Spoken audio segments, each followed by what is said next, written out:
saw like a 5 and I was like, "Oh, I got a 5." And then I saw the 3s and I got down.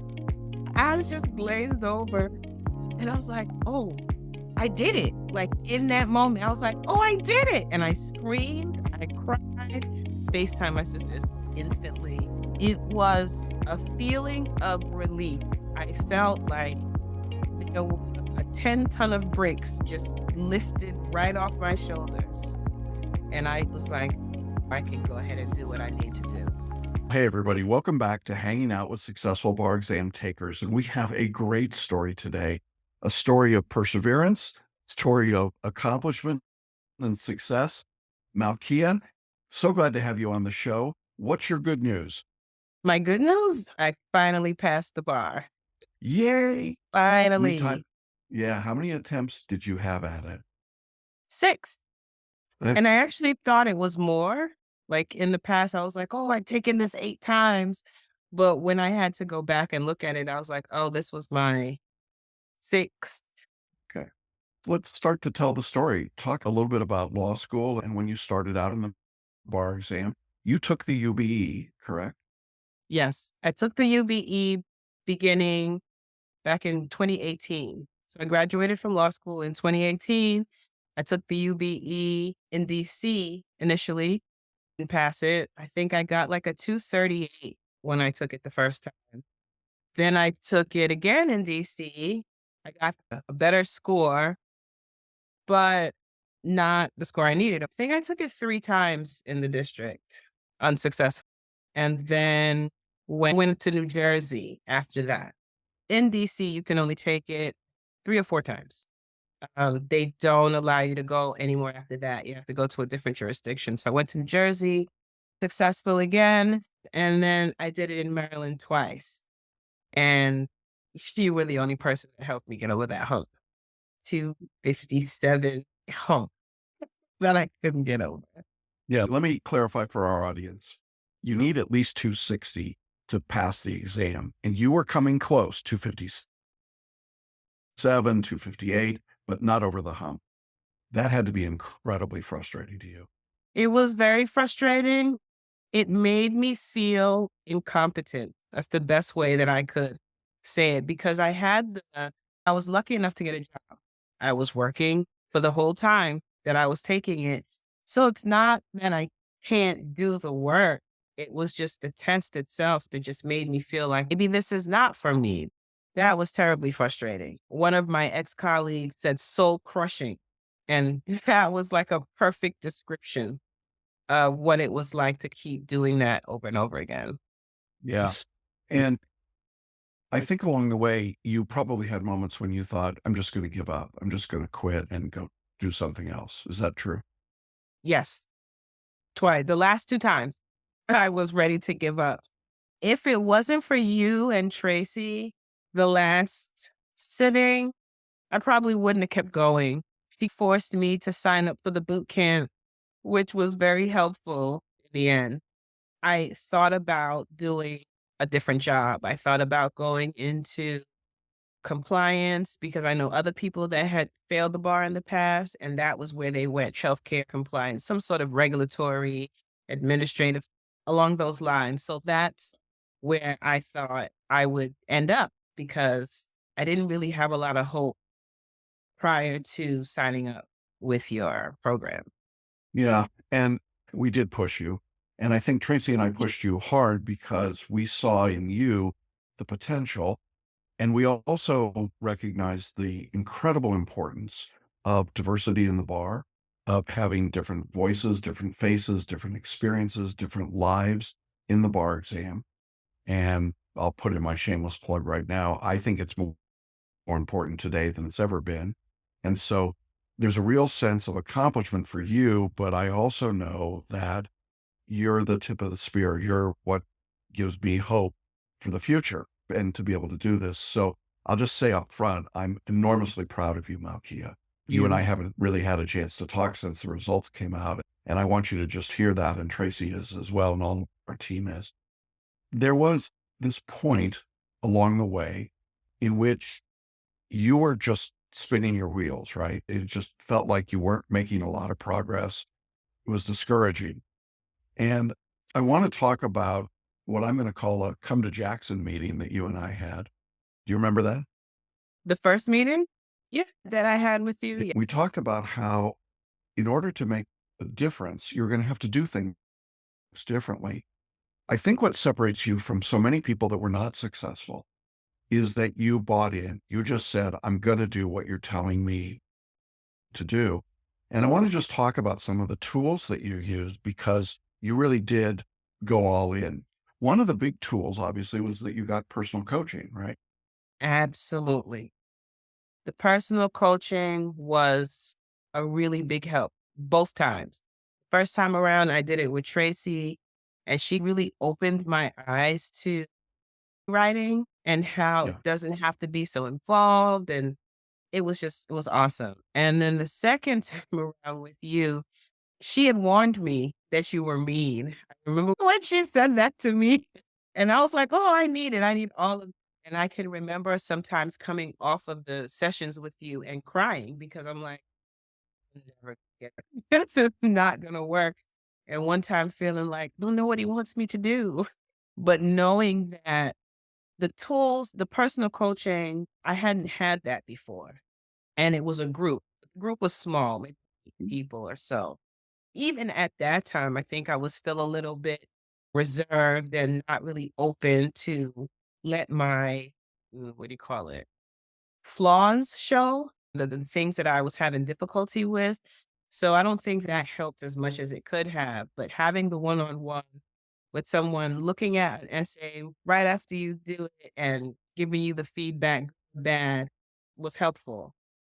It was very helpful. Yeah. I thought that those sessions, and I apologize for making you cry, but I felt like you needed to hear truth and that you were capable of doing this and that pushing you to do better, to work more in line with what we were doing, to be consistent with what Tracy had taught you and then to apply it was going to make a difference for you. And ultimately, I think it did.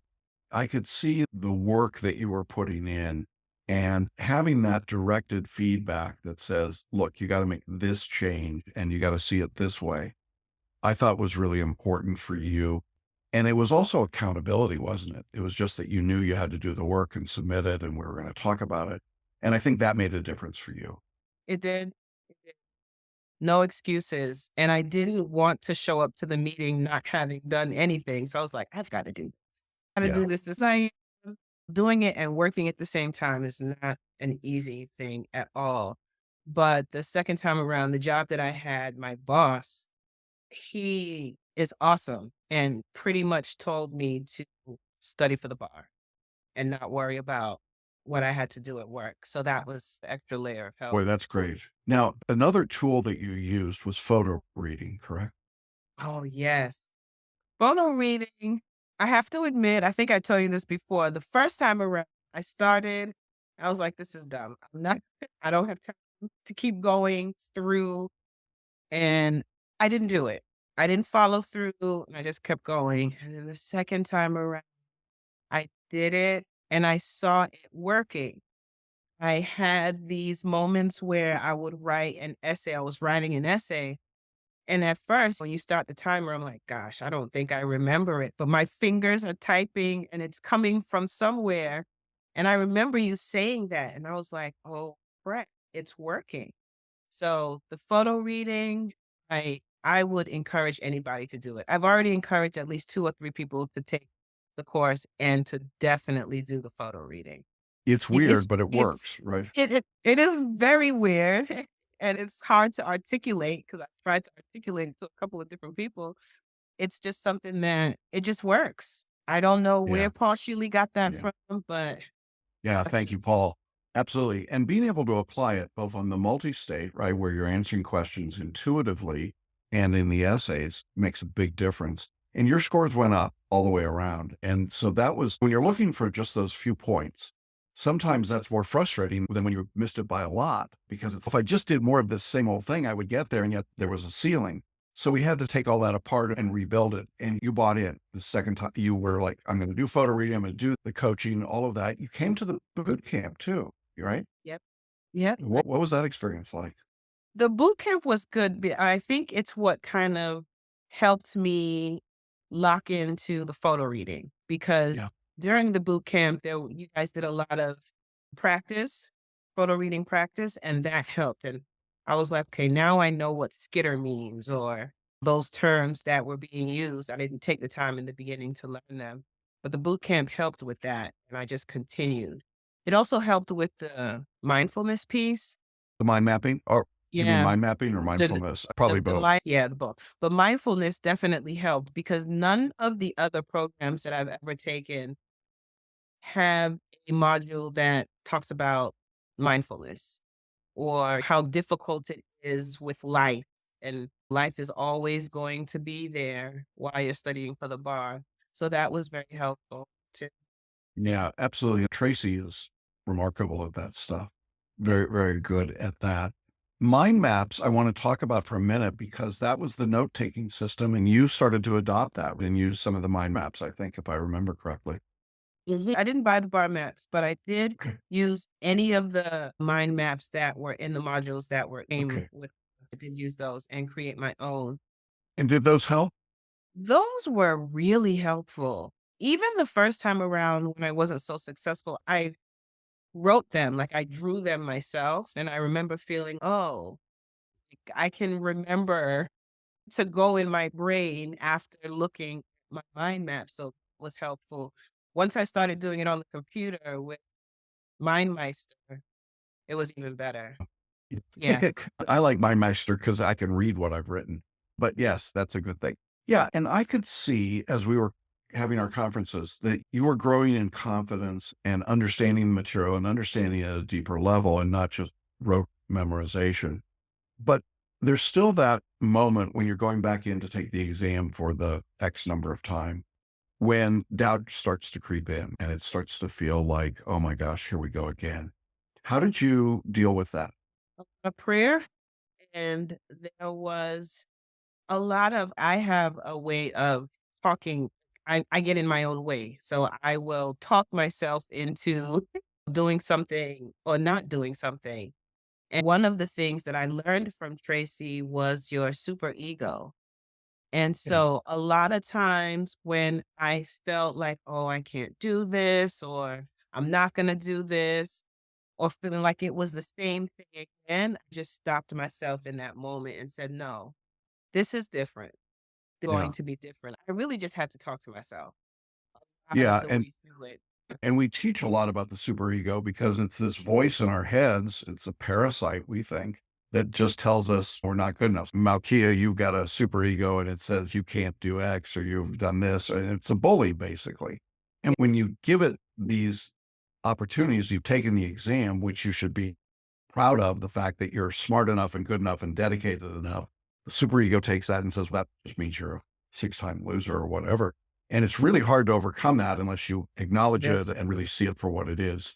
But you did that. You got in front of it. And I remember our last call before the exam, I was like, yeah, she's ready. She can do this now. If she gets out of her own way, if she doesn't have the negative self talk, it can happen. Yes.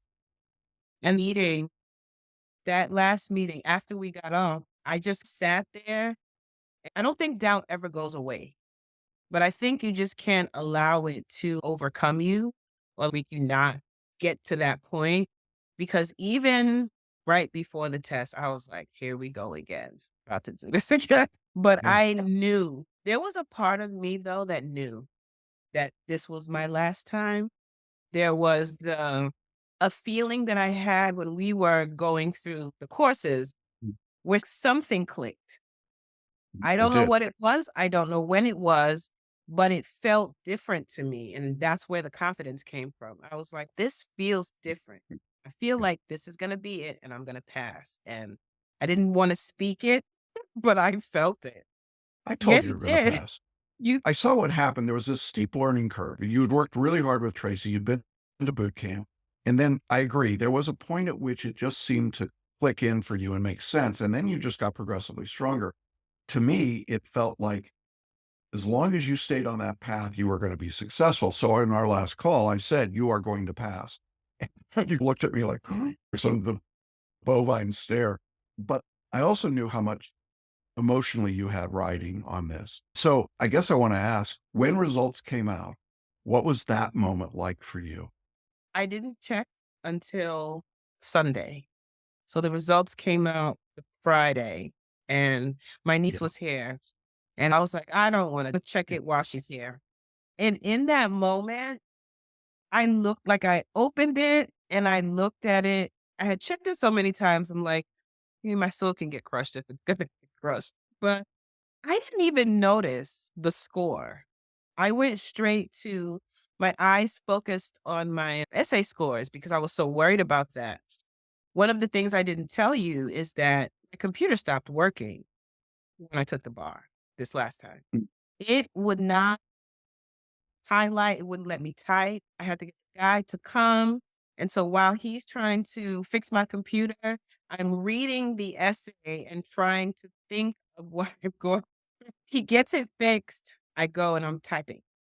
And those were my lowest scores, those 2 essays, those last 2. Bad. I went straight there and I saw like a 5 and I was like, "Ooh, I got a 5." And then I saw the 3s and I got down. I was just glazed over and I was like, "Oh, I did it." Like in that moment, I was like, "Oh, I did it." And I screamed, I cried, called my sisters, FaceTime my sisters instantly. It was a feeling of relief. I felt like there were a 10-ton of bricks just lifted right off my shoulders. And I was like, I can go ahead and do what I need to do. Yeah. It was really emotional because I got the score higher than what I said when we started. I think it was June who made us write what we were going to get on the Yeah. bar. Yeah. And at that point, I was just frustrated. And I said, I'm going to get a 260. That's what I'm going to get. That's all I want. And I got a 263. And I look at that. I still have the paper. You can't even see it. Yep. There you go. I Look at still, that. yeah, I still have the paper sitting Wow. here. But yeah, it was a really good feeling. One I've never had before. I've never had to fight so hard for anything before. One thing the bar did do was, like I said, it made me feel incompetent and like less smart. I've passed multiple exams. I did good in law school. I did really good in grad school. I passed the test to be a principal. I was like, this can't get me. But yes, that moment, I should have recorded it, but it was a really good feeling. And then, As it should be. yeah, and then the test was on my dad's birthday too. That part was another reason why I knew I was going to pass. They've never given the bar on the 30th and the 31st, not in the last 5 years that I've been taking. And Right. my dad's birthday was July 31st, and I thought, "Okay, we're gonna take this test together." Yeah. There you go. Okay. It almost sounds trite to say that we're proud of you, but we are proud of you. You had to fight a lot of demons and a lot of challenges. And I know there are people who will be watching this video who will say, "Oh man, that's my story too." What would you say to those people who are watching who've been faced with not being successful and are thinking about giving up? Do not give up. Giving up shouldn't be an option. Change the way that you're doing things. Always try something different. Those things that seem weird, like photo reading, try it. Try everything before you stop. Because if this doesn't show them that they can do it, then I don't know what else does, but never give up. Yeah. Option. We are very appreciative that you let us be part of your journey. And I appreciate that you've told other people about us. I know sometimes people say, "Is this real? Is this authentic?" You want to tell them, is it authentic? Absolutely authentic. It's probably the most authentic program that I've had. I've done the big bar ones, Barbary, but I've also done smaller ones with smaller groups and different people. And maybe along the way, I have learned different things from some of the other people, but there wasn't anything that I learned of what I did in celebration that helped me pass, especially as an older student too. When I am way past my 40s, and so my level of stamina to study, even recall to remember things, it's difficult. So you have to try something different. And that and the paraliminals, I think those helped as well. I will always tell people about you, how authentic it Thank is. Yeah. We appreciate you. I know you've been wiping tears away throughout this conversation. This process is deeply emotional, isn't it? Yes. Yeah. Yes, life. And now You your go through life stretches out in front of you and you have these opportunities, right? You had a great, incredibly supportive boss, but I know that you have big dreams and big goals and big aspirations. And there's no doubt in my mind, Malkia, that you will accomplish those. The perseverance that you demonstrated here is the perseverance that you'll apply to being a member of the bar. thank you. Great. Yeah. We're I so didn't even excited for know. you. I am excited. My boss is telling me all sorts of things about going to litigation, and I am so glad to see. I'm happy to see where I'm gonna go next. I have all sorts of things. This brain was just popping all the things that I've said in the past that I want to do. Once I found out the past, I was like, here we go. Here we go. So yeah, people shouldn't give up on their dreams. No, Yeah. I think that's the title of this episode. People should never give up on their dreams. We're excited for you. I'm excited to see where you go. I know that a lot of our former students and boot campers stay connected, and I'll look forward to the opportunity to bring you in and talk to our boot campers in the future.